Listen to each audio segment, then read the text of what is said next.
Welcome in the second episode of my Consumer 2020 show on YouTube.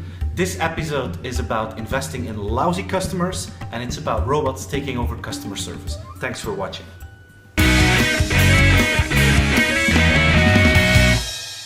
Every company that I know wants to be customer-centric, extreme customer-centric. But one of the issues that you need to talk about to see if you can make it happen is, are you willing to invest in lousy customers? And with lousy customers, I mean customers that take advantage of your customer service ideas. Customers that act like almost thieves and fraud guys that take advantage of all the cool new ideas that you have. And because of those customers, you change your customer service. Let me give you an example. I don't know if you saw it, but recently there was this Belgian newspaper and they tested out Zalando. They broke the clothes, they wrote things on the clothes with pens and stifts and everything, and they sent it back. And you know what? They just got their money back and no questions were asked by Zalando. And the truth is, most companies that are watching these videos are not coming from the digital age and are analog companies that are adapting themselves to the digital age. One thing that we need to know is that companies like Zalando, but also Booking.com, Bol.com, Amazon, Coolblue, those digital players, they think in a different way and they are willing to invest in their lousy customers. Why does Zalando repay those customers? Because they know that there is this 1 or 2% of customers that take advantage of their rules, and that is costing them a lot of money, but they know that that amount of money that they invest in lousy customers, that is their marketing budget.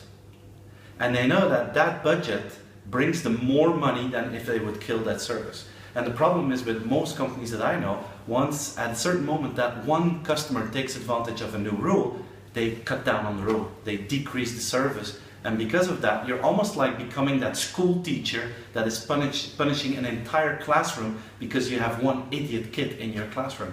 You don't want to be that teacher with your company. So ask yourself the question, are we willing to invest in lousy customers? If the answer is no, you will never be extreme customer centric. But be aware of it that your competitors from the digital world will be and will act like that.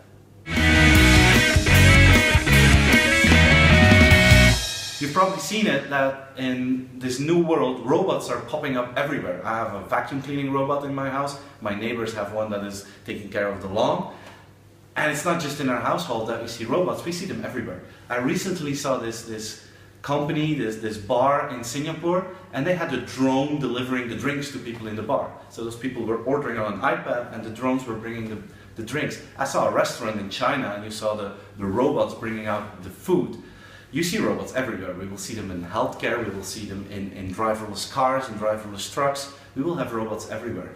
And I think one of the trends in the next few years will be robotics in customer service. And robotics can be like those sales kind of robots things, but they will also be computers and human-like customer service where you call to a call center and you don't realize if you're talking to a person or if you're talking to a computer. I think one of the consequences for customer service is ask yourself the question, what will people like in the future? Will they like a programmed smile or a real smile?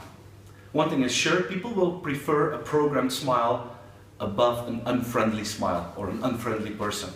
If you have unfriendly employees, I will prefer the friendly computer. But I'm also kind of convinced that people will like and prefer the real smile above the programmed smile.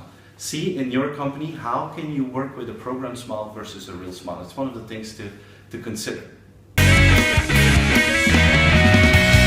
This was the second episode of my Consumer 2020 show.